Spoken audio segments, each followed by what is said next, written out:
Fugì haraua de la noi, de zicu araia. Fugì haraua de la noi și-a râslună s-a steasi. Jilită-i lumea de la oi și jale mult în case. Tu munți și pridzeni nu saftă fluieri, ni scânti sto războaie. Avem noi tora multi veri, cu plâng și cu mârghiuloaie.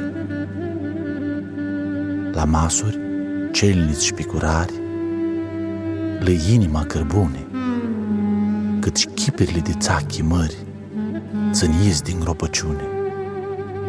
Pithori înveaste ca fidăni și cu ochii lăi gâile, tu loc de galbeni ghiurdăni apoartă lăi mândiile.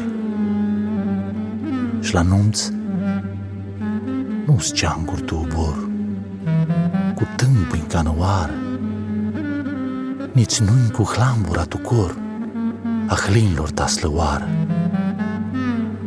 Nu dați aței cu ciorii încligați, nu-ți ved părei de tineri, care sneargă apoi la fazi înalți, tras-joacă tristă vineri. Și în zilele de stămării, când bat hărios câmbăinile, cu fără ceaciu și fără de avghiulii, degeaba-s fricuri băinile.